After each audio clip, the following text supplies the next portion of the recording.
Sapere Aude. Atrévete a saber.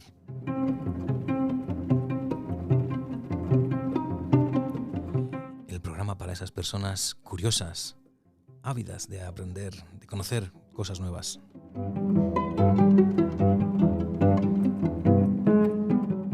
Hoy vamos a hablar de literatura, de libros y probablemente de vida. Y para ello contamos con la presencia de Ignacio Sanz.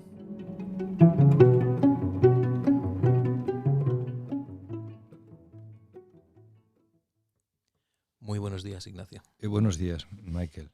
Pues voy a comenzar como siempre suelo hacerlo con los invitados, contando un poco qué es lo que me ha traído aquí, delante de ti, frente a ti, para conversar.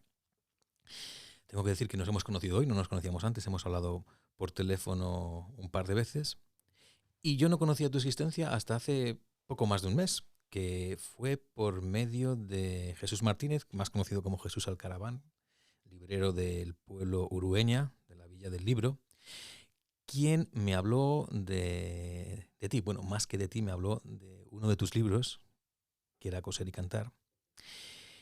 Y entonces pues me dijo, quizás sea interesante que hicieras un programa con Ignacio Sanz.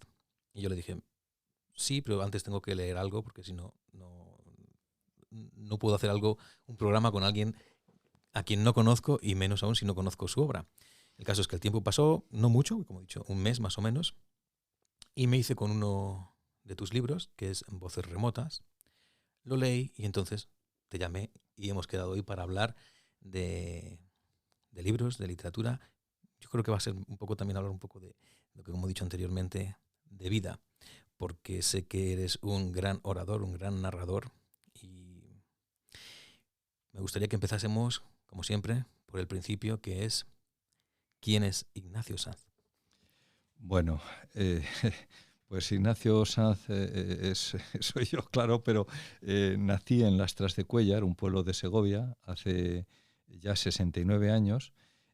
Pasé allí la infancia. La infancia nos marca, imagino, a todos, y más cuando has pasado la infancia en un pueblo, que es siempre una infancia, podríamos decir, dichosa, ¿no? Por el mundo que se despliega entre los ojos de un niño. Es verdad que a los 6 años perdí a mi padre, y eso es un golpe irreparable ya, ¿no? Del que no te recuperas fácilmente.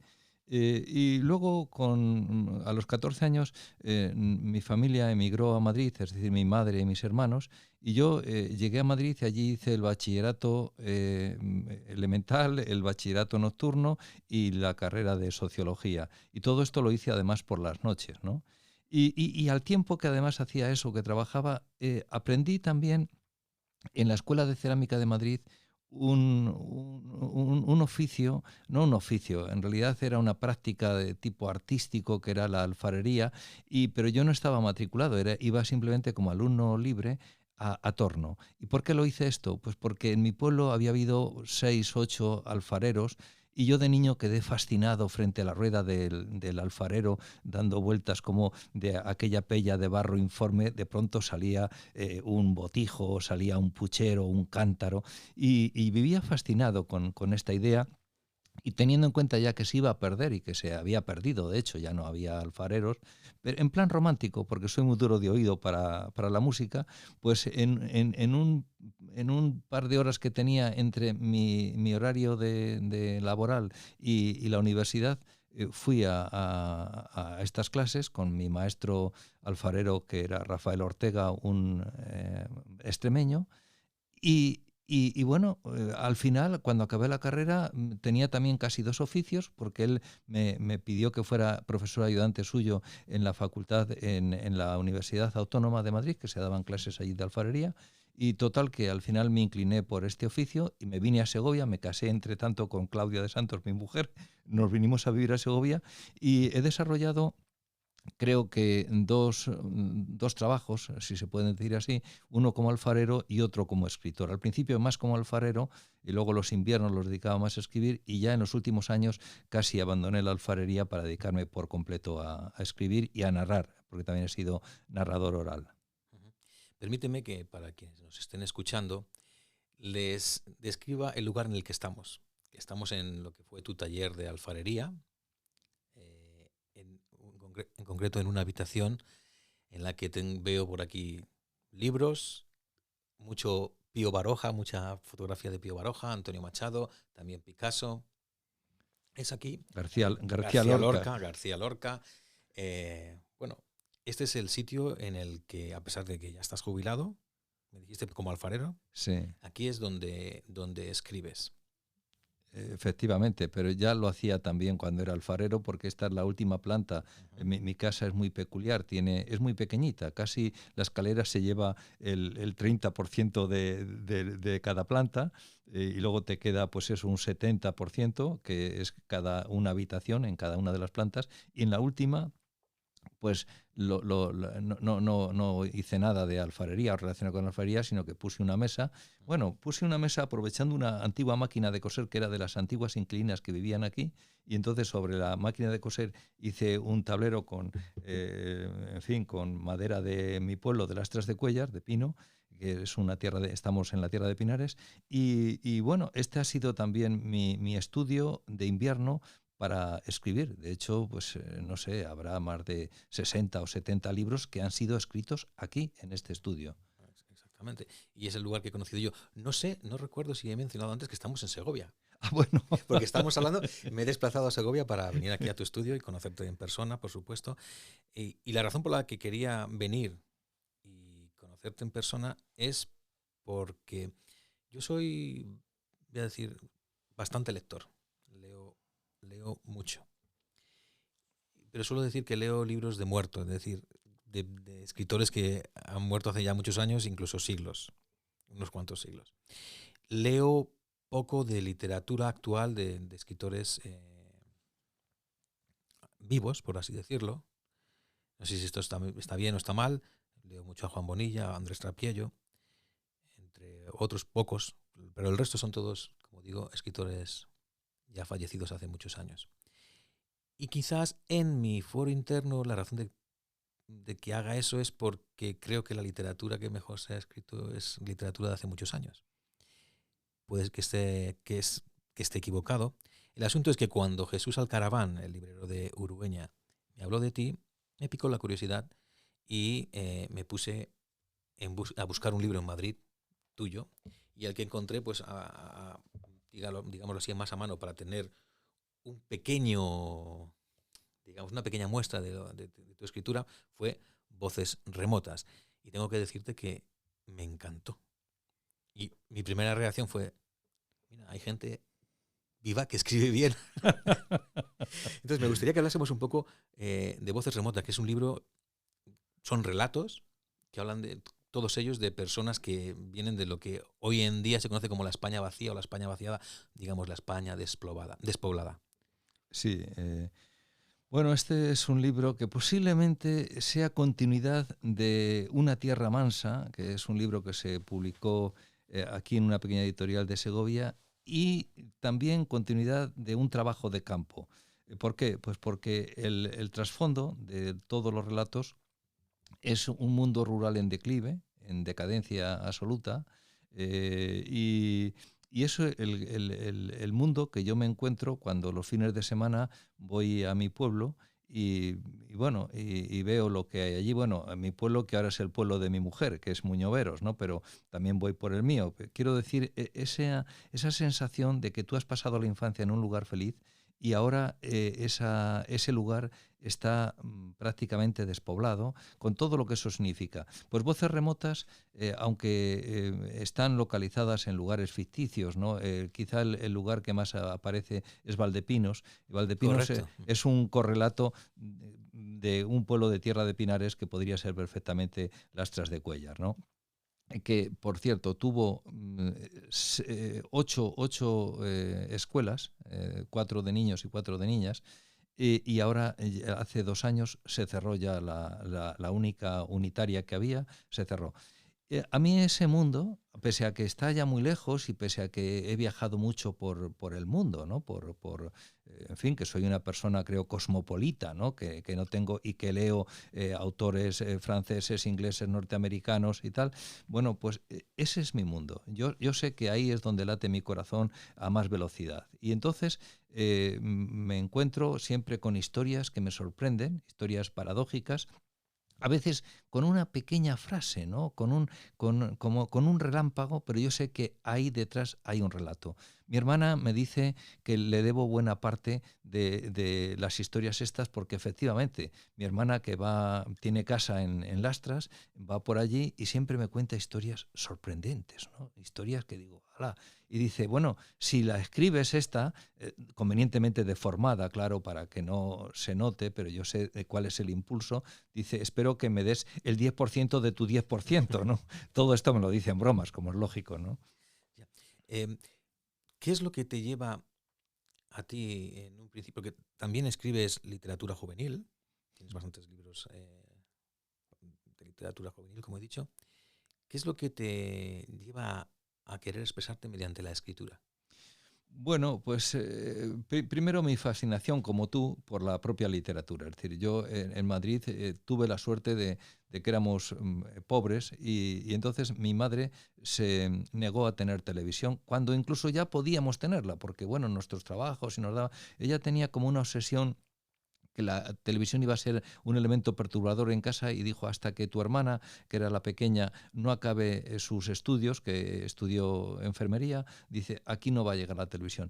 Y eso que parece, lo cuento en Coser y Contar, ¿no? Lo cuento porque creo que eso fue, parece una anécdota, pero fue definitivo para que yo me echara al monte de la lectura y empezara a leer y a leer y a leer. Y prácticamente cuando ya llegué a la universidad, podría haber seguido bueno, una carrera de letras, sobre todo literatura y en fin, pero dije, ¿para qué? ¿Para qué si yo ya, fíjate qué petulante era. Ujú. Pero yo decía, ¿para qué? Si realmente toda la poesía, toda la literatura clásica la tenía prácticamente asumida, ¿no? Y entonces, quizá por eso, y por mi miedo también al latín y por mi miedo al griego, me fui a hacer sociología, ¿no? Pero dices, ¿qué es lo que te impulsa? Pues primero la fascinación por los propios escritores y en segundo lugar uno tiene preocupaciones. Cuando vives en Segovia, una de las preocupaciones para cualquier persona sensible es el medio ambiente. La gente que vive en las grandes ciudades no es consciente de lo mal que estamos aquí en cuestiones de medio ambiente, ¿no? O sea, eh, nosotros alimentamos a Madrid y a Barcelona y a Bilbao, ¿no? Pero en Bilbao, en Madrid, en Barcelona no hay ninguna granja de porcina, por ejemplo, ¿no? Bueno, si hay alguna la habrá a título anecdótico, ¿no? Pero toda esa masa de gente en realidad se está alimentando porque hay grandes naves de cerdos que bueno, contaminan de una manera tremebunda la tierra, de manera que mi pueblo ahora, después de 7 años sin agua corriente en sus casas, no agua corriente sí, sin agua bebible, ¿no? Ujú. Después de una captación y de toda una serie de, en fin, de problemas que ha habido que superar, tienen por fin agua que se pueda beber, ¿no? ¿Y por qué no se puede beber el agua? Pues porque está lleno el sustrato de la tierra de tantas naves y de tantos vertidos como Ujú. se hacen. Bueno, pues esta es una de mis preocupaciones. Y de hecho, fíjate, hay un libro que me dieron el premio a la Delta por él que se llama El hombre que abrazaba los árboles, ¿no? Eh, pues ahí está. Pero hay otro libro que se llama Madera de Ángel, hay otro libro que se llama Tierra de Pinares, hay, bueno, yo un día, El Pinsapo de la Plaza. Quiero decir que hay toda una serie de libros donde detrás late una preocupación por la naturaleza. Fíjate, has hablado de la naturaleza en el único el libro de ti que he leído hasta ahora, Voces Remotas. Yo soy muy de buscar palabras y me encanta ir conociendo nuevas palabras y leyendo tu libro he conocido unas cuantas nuevas para mí, ya te comenté alguna por teléfono, la de churrumela, por ejemplo. Sí. Bueno, explica para quienes no sepan lo que es churrumela, explícalo. Sí. Aparece en uno de tus relatos. O también pandia o cutia. Claro, bueno, pandia, cutia, churrumela, son palabras de uso, yo diría, corriente. No sé si los jóvenes tienen hecho el oído, pero quien ha crecido en una cocina con un abuelo campesino, con una abuela y tal, pues te dicen, hombre, no seas pandia, es decir, no seas pánfilo, ¿no? Cutio. Cutio es un tipo constante, una persona que trabaja y que trabaja de manera, digamos, con vocación de trabajar, ¿no? Alguien que no se echa para atrás. Ese es un tipo cutio. Y la churrumela, claro, es el primer mosto que sale de las uvas cuando se está pisando la uva en las bodegas. Mi pueblo tiene 300 bodegas, es un barrio maravilloso, el barrio de las bodegas, y además ahora que estamos en esta época, da gusto pasear por allí por cómo huele. También es verdad que es un peligro porque hay muchas avispas y que van a la uva, ¿no? Pero lo cierto es que la churrumela es el primer caldo que sale de la uva todavía no fermentada y por lo tanto sin alcohol, y entonces se les daba a los niños y para que lo probaran con un vasito y tal, y entonces se dice que algunos que luego han bebido quizá más de la cuenta, dicen es que empezaron muy pronto con la churrumera, ¿no? Ujú. Y en mi pueblo hay un concierto, perdón, un festival de rock. Mi pueblo es muy Churrumela pequeño, Rock. pero que se llama Churrumela Rock, efectivamente. Es decir, que es una palabra corriente que, sin embargo, pues claro, está en desuso en fin, en las ciudades, en las grandes ciudades, ¿no? Exactamente, a eso me refiero, que, por ejemplo, leyendo tu libro, que como he dicho, es de fácil lectura en el sentido de que eh, hay diálogos muy dinámicos. N- Uno encuentra, es verdad, palabras que no se utilizan normalmente, y menos las personas que vivimos en la ciudad, Mm. pero sin embargo, muy fluido y que te engancha. Antes, cuando has hablado de tu vida, de cómo empezaste, esto lo engancho, lo digo porque en Voces Remotas se habla de historias de gente que es ya muy mayor, a punto de jubilarse, o jubilados, o incluso a punto de morirse, que recuerdan su infancia. Tú has hablado de tu madre cuando fuiste a vivir a Madrid y que estudiabas por las noches y trabajabas por el día. La pregunta que te quería hacer es, ¿en qué ha cambiado la vida hoy, que parece que uno solamente puede estudiar y no se puede ni estudiar ni trabajar, o te dedicas a estudiar o te dedicas a trabajar, porque si no, no puedes hacer las dos cosas a la vez? Claro, bueno, pues las sociedades progresan felizmente, ¿no? Y entonces casi nadie ya hace estudios nocturnos de manera tan generalizada como se hacían entonces. Imagino que habrá institutos, pero ya institutos especializados. Antes es que todos los institutos tenían el diurno y el nocturno, ¿no? Y, bueno, así era la vida, es decir, que trabajábamos 18 horas y además vivíamos, cuando vivíamos en Madrid, la gente que habíamos llegado de las provincias, pues llegábamos a los barrios también remotos de Madrid, o sea, que teníamos que atravesar. Fíjate que yo, por una cuestión familiar, estudiaba por la noche en Vallecas y tenía que ir a San Ignacio de Loyola, que está por la zona de Carabanchel y por ahí, Ujú. y cruzar Madrid, esto con 14 años. Ahora Exacto. ves a los niños de 14 años y son como criaturas imberbes bueno, inmaduras, ¿no?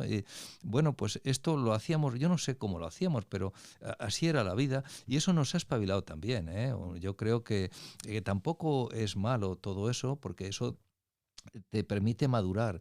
Cuando leo a Landero, que es un escritor al que admiro mucho, y he visto que tuvo una vida muy semejante a la mía, es decir, él estuvo también trabajando de botones en una tienda de alimentación, luego estuvo de contable en una gran central lechera, y lo he hablado con él muchas veces, digo, porque, digo, curiosamente tu madre también era modista como la mía, y bueno, y teníamos que crecer con todo eso. Él creció, al parecer, fascinado por un libro que era Las 1000 mejores poesías, ¿no? Ajá.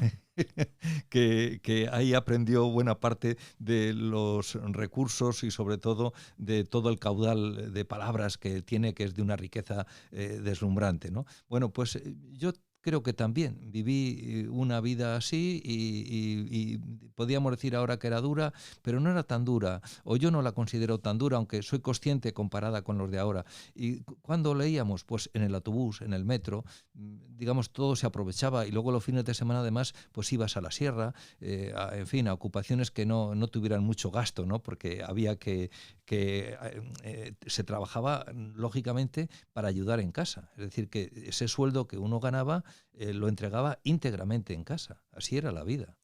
Exactamente. Los tiempos cambian. No sé si para bien o para mal, pero desde luego cambian. Tú tienes hijos y también tienes nietos. Cuando, por ejemplo, ves a tus nietos, ¿eres un abuelo que aconseja o simplemente los disfrutas?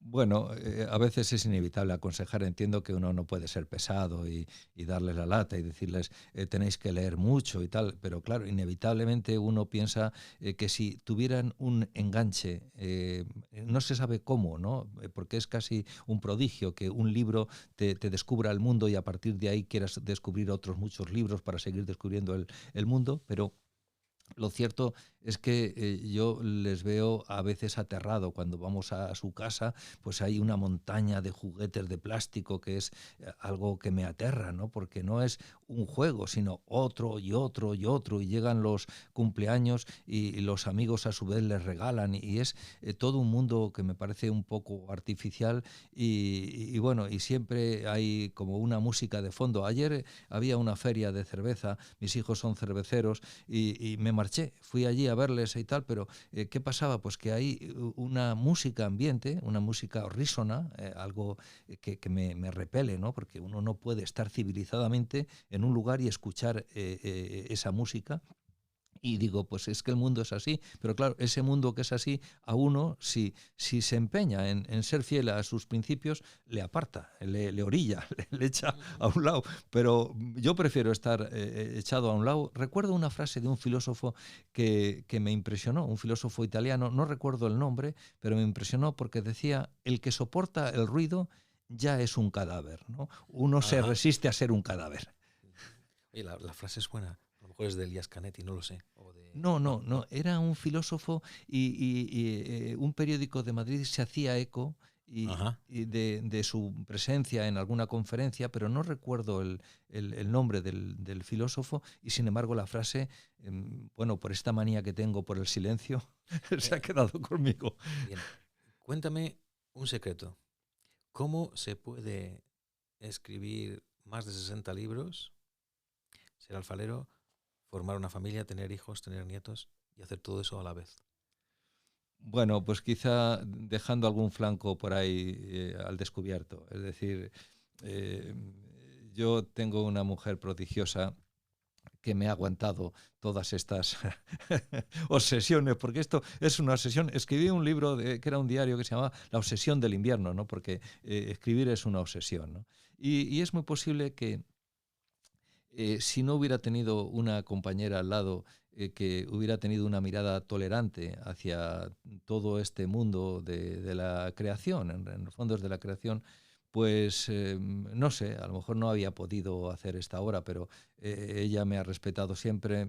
Cuando vivíamos en un piso más pequeño, aceptó que yo tuviera allí una habitación para mí también, ¿no?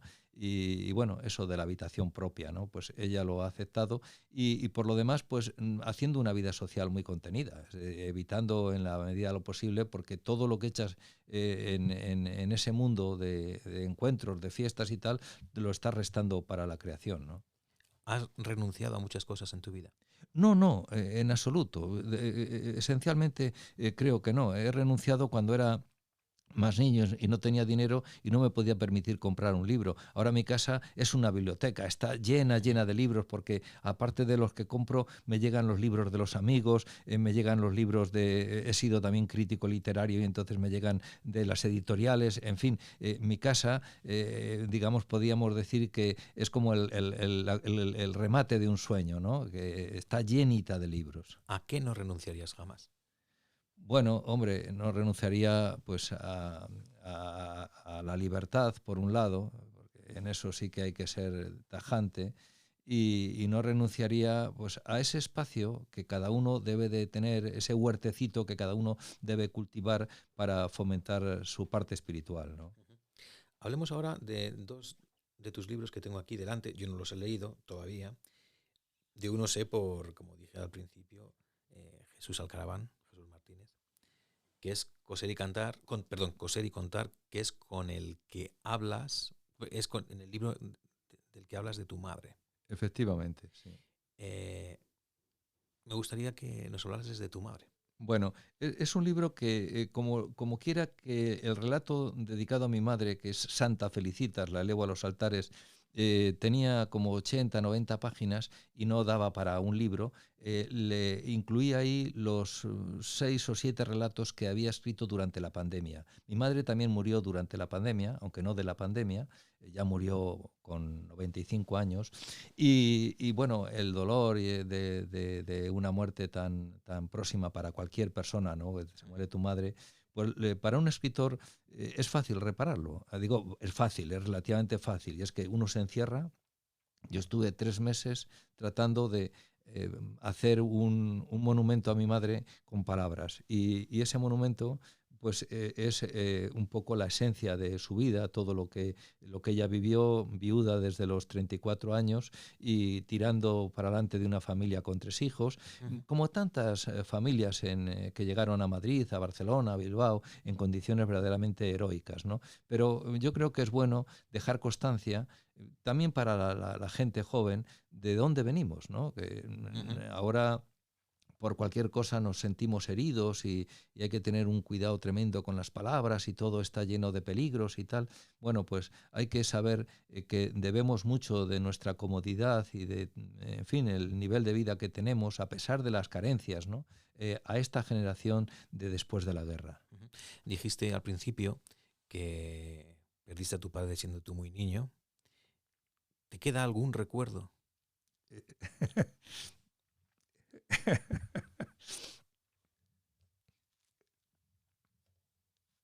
Bueno, No, perdóname. no, tómate tu tiempo.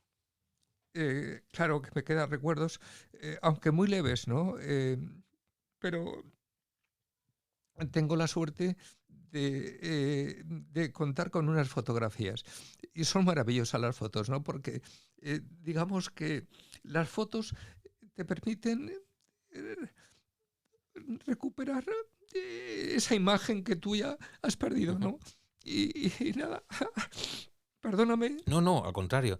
Perdóname Tengo... también porque a lo mejor he tocado una fibra que no debería haber tocado. No, Pero no. es que me ha llamado la atención que has dicho, quise levantar un monumento a mi madre y la siguiente pregunta iba a ser, ¿le has levantado un monumento a tu padre alguna vez? Bueno, sí, cómo no. Y no solo a mi padre, sino a la familia de mi padre. Mira, aquí mismo tienes Ah, es verdad. a Sí, sus sí, sí. hermanos, ¿no? A mi Una foto abuela, Manuela, que estés ahí, sí, correcto. y a los 9 hermanos que formaban, que era una familia numerosa. Y ahí, precisamente, en Voces Remotas hay un cuento que se llama Venturín, que es... Ah, exactamente. Claro, claro. Venturín, sí. Bueno, Que al pues, final les manda bien sí, lejos sí. a los familiares. Es el único miembro de una familia de 30 y tantos, 40 y tantos primos que vive en el pueblo, porque Exacto. todos los demás se han alejado, ¿no? Y se han ido buscando la vida y tal. Bueno, pues ese Venturín, evidentemente, está inspirado en los conejos que somos nosotros, ¿no? Ajá. En la familia de los conejos de Lastras. Es decir, que uno, bueno, a veces, claro, inventa, pero realmente hay siempre un sustrato del que parte y, bueno, para que veas, digo, cómo estamos muy unidos y ahí está. Sí, sí, no.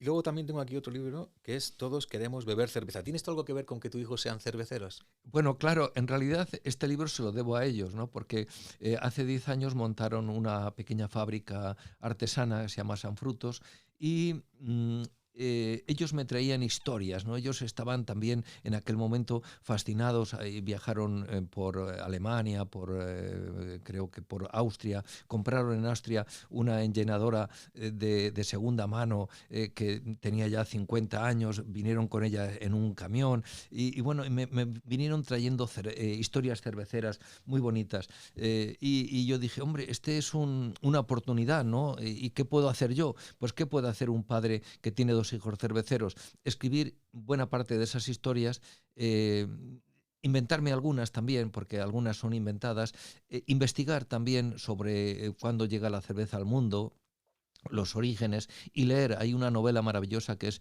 Jesucristo bebía cerveza, de Afonso Cruz, un escritor portugués, y también todo eso fue, digamos, Ujú. parte del alimento que tuve para escribir este libro de Todos queremos beber cervezas y otras historias felices. Lo hemos mencionado un poco de pasada, pero has sido narrador. O sea, cuenta cuentos o cuenta historias, narrador oral. Mm. Eh, ¿En qué campo te sientes más campesino? ¿En el campo de la narración oral o en la narración escrita? Bueno, son campos que se retroalimentan, evidentemente. Muchos de los cuentos que he contado en realidad estaban antes escritos, es decir, que o son cuentos también de la tradición oral, esa fascinación que tiene uno por un cuento de la tradición oral. Joaquín Díaz recopiló una colección de cuentos y uno de ellos era El tío conejo y lo he contado cientos de veces. Yo voy mucho a los colegios, a los institutos, a las bibliotecas a contar y siempre cuento El tío conejo porque es un cuento inagotable, ¿no? Pero también los cuentos literarios, ¿no? O los cuentos que uno ha escuchado a un escritor. Hay a veces historias fascinantes. Yo recuerdo, por ejemplo, de un escritor argentino, Choichini, que vino a la tertulia de los martes, que teníamos una tertulia aquí durante 30 años, y nos contó cómo María Zambrano le había llevado a, cuando él la escribió a María Zambrano, que vivía entonces en Ginebra, diciéndole que había perdido una hija, bueno, de forma salvaje, es decir, en fin, los militares, todo esto, ¿no? Y como no había recuperado el cadáver de la hija, decía que no podían estar tranquilos porque a lo mejor la hija había escapado, la hija tal, y quería saber, y entonces María, que no le conocía, pero él admiraba mucho a María Zambrano, le escribió una carta diciéndole a él que viniera a Europa y preguntara a los dioses, que había tres grandes sedes donde habitaban los dioses todavía, que eran Roma, Jerusalén y, Roma, Jerusalén y Atenas, y Atenas. Ujú. Bueno, pues Choichini, un filósofo, profesor de literatura, que bueno, tuvo una vida muy azarosa después de en fin, del golpe militar, pues se lo tomó al pie de la letra y se vino a Europa a preguntar a los dioses. Bueno, la historia tiene un desenlace que no lo voy a contar aquí porque necesitaría una imagen. Esta historia la he contado muchísimas veces, ¿no? Ajá. Fascinado porque a veces la vida te regala historias maravillosas. Sí, has hablado de una narración que te venía a la cabeza y en ese momento cuando lo has dicho me ha venido a la cabeza una narración. Bueno, déjame explicar antes. El primer capítulo de esta serie, Sapere Aude, lo grabé con Joan Manuel Gisbert. Y la razón por la que el escritor, la razón por la que lo grabé fue porque, siendo yo niño, con 12 años o así más o menos, vino a mi colegio, teóricamente para hablar de un libro, pero él no habló de un libro, él se puso a contar una historia fantástica, fabulosa. Y dije yo, jolín, o sea, me atrapó. La narración oral me atrapó. Claro. Y tengo, confieso que en su día, cuando era con 12 años así, Joan Manuel Gisbert fue una de mis influencias, leyendo sus libros. Claro, claro. Y luego, para mí también ha sido algo muy interesante que haciendo la serie Sapere Aude, me he ido reuniendo con personas y de esas reuniones han ido saliendo otras cosas. En este caso, tú que sales de mi encuentro con Jesús Alcaraván. Ya cuando me dijo que eras un estupendo narrador oral, dije, aquel que sabe hablar tiene mucho que contar. ¿Y qué historia te gustaría contar que todavía no has contado? Bueno, fíjate, hace poco un amigo me contó su historia, y aunque luego uno tergiverse, pero esa historia no está contada, pero ya está escrita, ¿no? Es la historia de un hermano que pierde a su único hermano de un mal golpe en fin, de salud y tal, y el hermano se muere y entonces queda tan hecho polvo, tan destruido, que pese a que vive en una situación económica holgada, está, en fin, cómodamente instalado con 2 hijos, no es capaz de superar este golpe, porque el hermano es mellizo además, es decir, han convivido no Sí, solo toda en su vida. casa, sino toda su vida en el vientre de su madre. Y entonces su hermano y él descubrieron, cuando eran adolescentes, un libro que prácticamente viven colgados todavía de ese libro, y todo lo que han leído, que tampoco han sido grandes lectores, pero todo lo que han leído en realidad es para ver si encuentran un libro que es mejor que ese libro, que es La isla del tesoro de Stevenson, ¿no? Y entonces, ¿y qué es lo que hace este amigo mío, ¿no? Pues se marcha a las islas, a Samoa, que está en las antípodas nuestras, por Australia, ¿no? En un clima tropical, maravilloso, y se pasa allí casi un año tratando de recuperarse del golpe, ¿eh?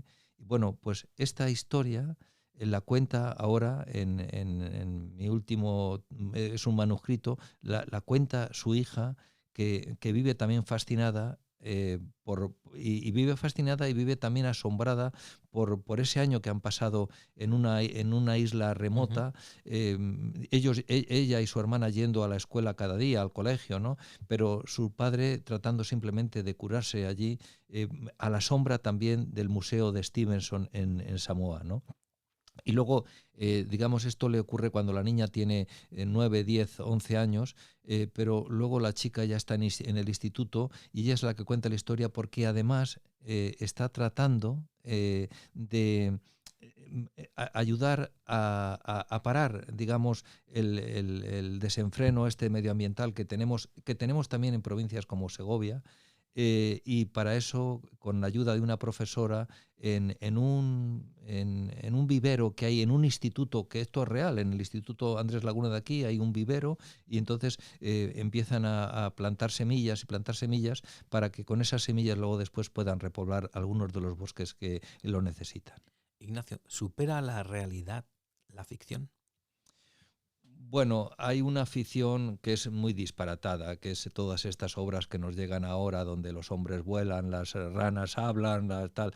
A mí ese tipo de ficción verdaderamente en fin, me repele. Puede estar muy bien para un niño de 5 años. Yo les hablo del cocodrilo que tengo en la bodega de mi casa y tal, y los niños quedan fascinados. Pero creo que lo que hay que hacer es tomar toda la tradición, riquísima tradición que tenemos, desde Cervantes hasta Sánchez Ferlosio, ¿no? En Alfangüí, que a mí Alfangüí me parece un libro prodigioso, también a Roald Dahl, ¿no? En los libros infantiles me parece que rompe todos los cánones y sobre todo va contra eso que se llama lo políticamente correcto. Y bueno, pues a partir de ahí seguir navegando y seguir volando lejos y llegando a la luna, con la imaginación, ¿no? Porque es una forma también de escapar de la ruindad de la vida, ¿no?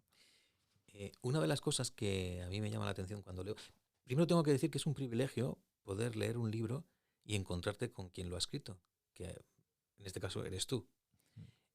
Yo animo a todas las personas que lean libros de personas que están vivas, pues que hagan en algún momento por conocer a quienes los han escrito esos libros. Y del libro Voces Remotas me llamó la atención algo que muchas veces pasa inadvertido, que son las dedicatorias. Entonces, ¿quién es Ramón García Mateos? Hombre, Ramón García Mateos. Pues mira, se acaba de jubilar como catedrático de literatura en un instituto en Cambrils, en la provincia de Tarragona, Te lo he ¿no? preguntado porque es que he sabido de él gracias a que me dio por buscar quién era en la dedicatoria de tu libro, digo, ¿quién es? Entonces descubrí que ha escrito muchísimo. Muchísimo, y además ha ganado grandes premios. ¿Qué ocurre con Ramón y con Tomás Sánchez Santiago, que es otro amigo o con mi compañero de aquí de Segovia, José Antonio Abella, ¿no? Que somos, siempre decimos que estamos como en las márgenes, que somos unos malditos y que, en fin, que somos unos tiñosos, ¿no? No malditos, ¿no? Porque yo no voy a hablar de mi obra, en este caso, además llevo hablando mucho tiempo, pero Ramón es un gran escritor, como Tomás, como José Antonio. ¿Y qué nos ocurre? Pues que vivimos en provincias remotas y somos invisibles, ¿no? Se hacen festivales y nunca nos invitan. Estamos ahí, digamos, nos dan las migajas del festín, si es que se puede llamar un festín todo esto. Y Ramón es uno de estos chicos, bueno, de estos chicos ya jubilado, pero él nació en un pueblo de la provincia de Salamanca, ya rayano con Portugal. Quedó también, curiosamente, quedó sin padre siendo un niño.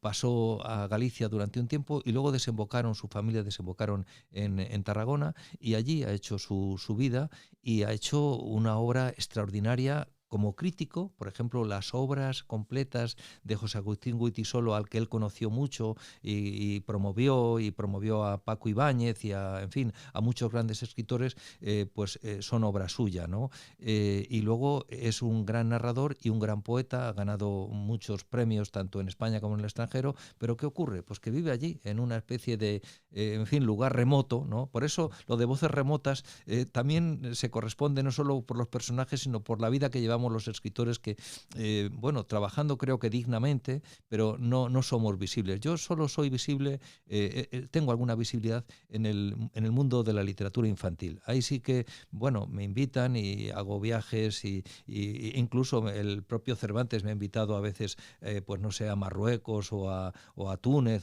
pero realmente los escritores que vivimos en provincias, o sea, tú te digo, dame el nombre de 4 escritores, o viven en Madrid, si los primeros que te salen o viven en Madrid o viven en Barcelona, ¿no?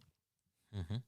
Y estos amigos de los que te he hablado, que son grandes amigos, Tomás Sánchez Santiago, José Antonio Abella o Ramón García Mateos, pues formamos parte de ese pelotón un poco de torpes que tratamos de Pues abrirnos paso. indagaré, porque no he leído nada de ellos. Como ya te dije al principio, suelo leer literatura que está escrita hace muchos, muchos, muchos años, pero haré por conocerlos.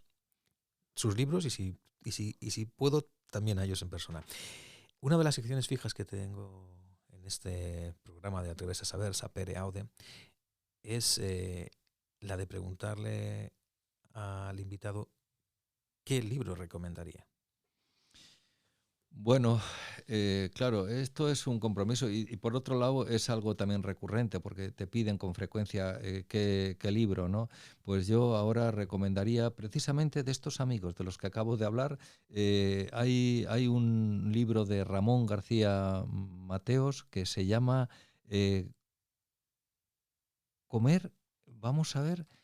Sí, comer, beber, y no recuerdo. Cuando estuve mirando Sí, así, sí, cuando lo busqué, tengo ahí. Lo que pasa que cuando como estoy con las... sí, No, te lo puedes quitar si quieres. sí, bueno, un momentito. Ahí en la estantería que tienes aquí libros, pero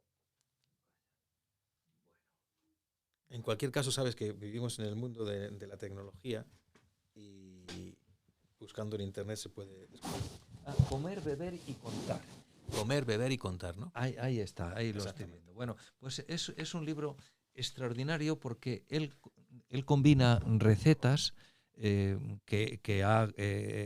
las que ha disfrutado previamente, con historias, como si estuvieras en una gran sobremesa y te contara y estuvieras comiendo la receta que le ha contado. Es un libro magnífico. Pero de Tomás Sánchez Santiago recomendaría otro libro extraordinario que tiene, que es Calle Feria. Es un libro, bueno, ganó el premio Ciudad de Salamanca, luego le dieron, creo que por este mismo libro, el premio Tigre Juan de novela al mejor libro publicado según los críticos de Asturias. Es decir, que han tenido cierta repercusión. Y de mi amigo José Antonio Abella, pues quizá la última novela suya, o quizá una anterior, ¿no?, que se llama Aquel mar que nunca vimos, que cuenta la historia de un profesor, de un maestro en la época de la República, al que le matan el día 19 de julio, es decir, al día siguiente de que comienza la guerra, y que había prometido a sus alumnos en un pueblo de la Bureba llevarles a conocer el mar, que era llevarles a su casa en realidad, ¿no?, porque él vivía en Tarragona también junto al mar, ¿no? Y de esta novela están haciendo ahora una película y mi amigo José Antonio, espero que la pueda disfrutar y Ujú. que pueda saber que su peli, aunque él dice que han tergiversado algunas cosas como hacen siempre con el cine, pero bueno, que la pueda ver y es como una reparación moral a aquel maestro al que mataron el 19 de Bueno, julio. ya has dicho anteriormente que no eres muy de música, eh, pero otra de las secciones fijas es preguntarle al invitado qué grabación o qué álbum, qué música recomendaría. No, bueno, no soy muy de música porque tengo el oído muy duro, ¿no? Pero me encanta la música, sobre todo cuando lleva un soporte musical. Digo, perdón, literario, ¿no? ¿Y qué te voy a decir? Pues Joaquín Díaz, ¿no? Me parece un hombre espléndido y su contribución es impagable al patrimonio común a través de los romances y de las canciones de ronda y de todo ese mundo que tiene 80, 90 discos y yo nunca me canso de escucharle, aparte de que le he escuchado de viva voz también en la corta distancia y me parece un privilegio. Pero siguiendo, digamos, esta misma corriente, pues me encanta Amancio Prada, me encanta María Que también Salgado, vive en Uruguaña. que también vive en Ureña, efectivamente, ¿no? Y que, mira, es curioso, nuestra tertulia literaria la abrió Joaquín Díaz y 30 años después la cerró Amancio Prada como narrador oral, ¿no? Porque él es un Ajá. magnífico narrador oral también, ¿no? Bueno, pues ese tipo de música que tiene un soporte literario, yo soy un apasionado de ella y de hecho, pues en fin, la pongo de cuando en cuando, ¿no? Paco Ibáñez, ¿no? Paco Ibáñez, que me parece sorprendente, María de Mar Bonet, quizá, ¿no ves? Estoy hablando de gente que son de cuando yo era joven, ¿no? Y me he quedado ahí. Ajá. Y por último, si tuvieses que dejar un mensaje para la posteridad, y entendiendo por posteridad alguien que, por ejemplo, dentro de 100 años o incluso 1000 años, si se da la ocasión, escuchase tu voz, ¿qué es lo que te gustaría transmitirle? Bueno, pues uno en principio no arrienda las ganancias a las generaciones que han de venir por cómo está el mundo, pero creo que también el mundo siempre ha tenido, digamos, esa parte tenebrosa, ¿no? Yo lo que espero es que, si fuera posible, el mundo fuera más refinado y tuviéramos mayor cultivo de nuestra espiritualidad, que la hemos dejado a un lado. Y eso, me gustaría que las generaciones que vengan se cultivaran más. Algo que tiene mucho que ver con el título de tu Saber y hambre. programa, efectivamente, es conocerse a uno mismo y que me recuerda a un filósofo con el que estuve paseando la semana pasada, que se llama, por las calles de Segovia, que se llama Emilio Lledó. Emilio Lledó, precisamente, si algo ha impulsado toda su carrera como filósofo y como, digamos, propulsor de la cultura, es cultivar el espíritu, también conocerse más a uno mismo, siguiendo las pautas de los clásicos. Pues Ignacio, ha sido un verdadero placer leer tu libro y conocerte en persona, tener esta charla y espero que no sea la última. Muchas gracias. No, gracias a ti y pido disculpas a los escuchantes por, digamos, ese golpe que me ha venido No, recordando a mi padre. no tienes que pedir disculpas en absoluto. Eso es parte de la vida, la emoción. El que no se emociona, no vive. Gracias.